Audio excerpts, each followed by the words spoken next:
A shed update, and I was going to wait a while and do this one, but it's basically 60 degrees, and the day I was going to do it, it's going to be about 12, and I was like, well, I better do it. Anyway, I got some more requests, and request number one, Godzilla. We'll talk about that in a moment. And request number two, my built-up models. So, Godzilla. I really don't have a whole lot of Godzilla. I basically got big polar lights kit, which I got about 3 of them. I even got some. I built up one, and I bought a built up one at a show, which it included the box too. Which I thought, hey, it's all usable, and I think that's one of the greatest Godzilla kits because I think it really captures everything on him. It's just you got to really put a lot of putty on him to get him seamless, but other than that, it's a gorgeous kit. The other Godzilla kit, and I don't have one, and it's the old, where's an old Lindbergh box? There's one. Lindbergh made one, and I'm in the process trying to get a Lindbergh kit, which I think came out in the, I want to say 90s. Because where am I? Polar Lights. Polar Lights is reissuing the old Lindbergh Godzilla kit. So anyway, that's one Godzilla that I'm trying to find. But I really don't have, even in the, I call it the Japanese section here, I really don't have any, mostly Ultraman monster kits. But anyway, that's about all I got of Godzilla. My built-up kits, well, we'll just go upstairs first. I really don't have a whole lot of built-up models. I mean, you'd think if you had a bunch of model kits, you'd have a bunch of built-up models, and I do not. And I really don't have any planes to speak of built up. They're basically, they pretty much get sold the moment I build it. And that's about the story of a lot of models that I've done. Cars, same way. I do keep a couple tanks. Everyone's probably seen my mouse with the rocket, or little rocket mouse here. You know, there's that.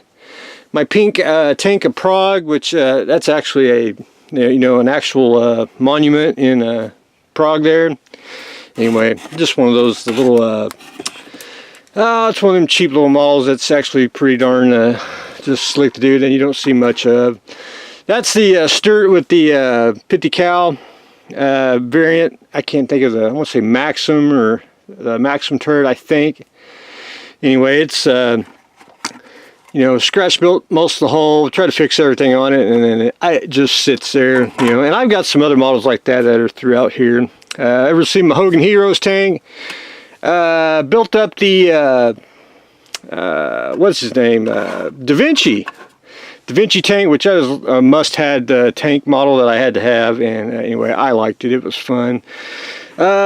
Scratch built an E25, which then when I did that, or excuse me, the E10, they came out with the E10. Of course, I like my E series tanks.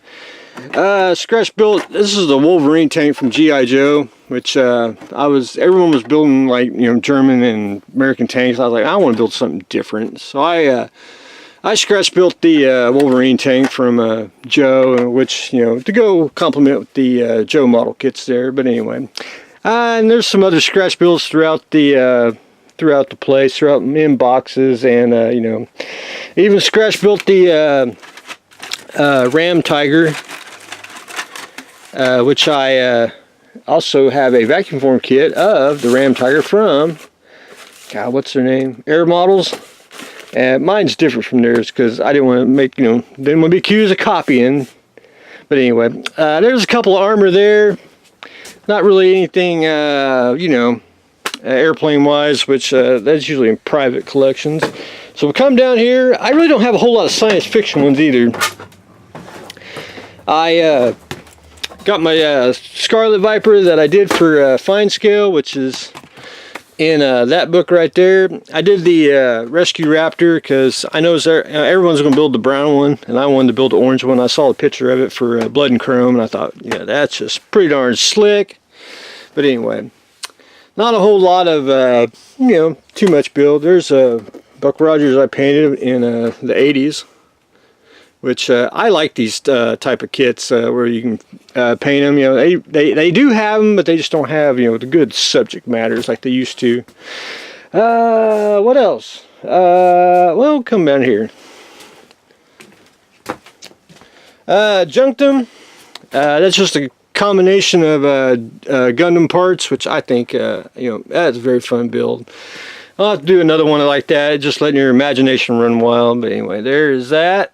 I built one of the Stormtroopers, which, you know, excellent kit, you know, and still, he's still movable, so you can pose him and, you know, get her which way you want on him.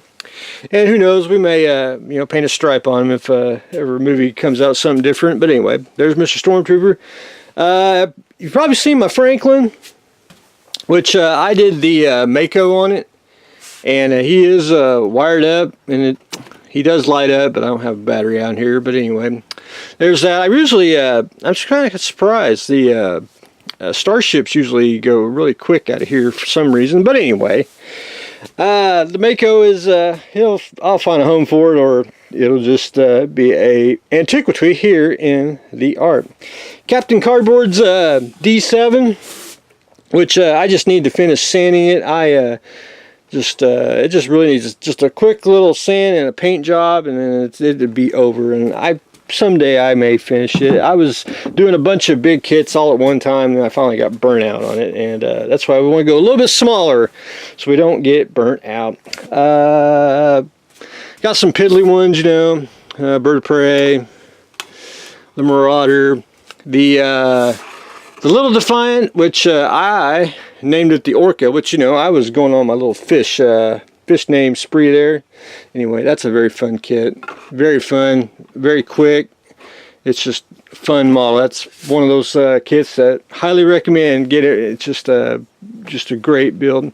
Got some secret stash models that I've started, you know, and never did finish. That's a Excelsior one that I started scratch building a different hull to and everything.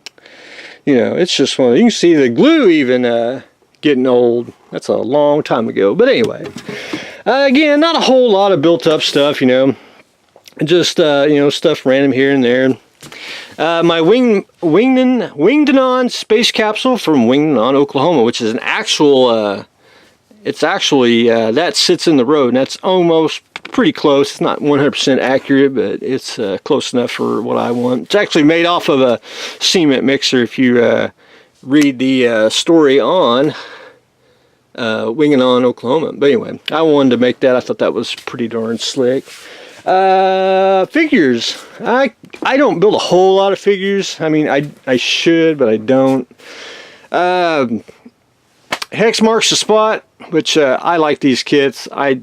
That one I remember building as a kid, and I should have built that one, but anyway, I wanted to build those. I think they are just a blast to build, and I like that style of diorama and figure all in one, you know, one kit. I did Adam West, and I did Adam West with the contaminated cow, which everyone else was at the time was building a blue cow. I did the pink cow, so, you know, got to be a tad bit different from everyone else.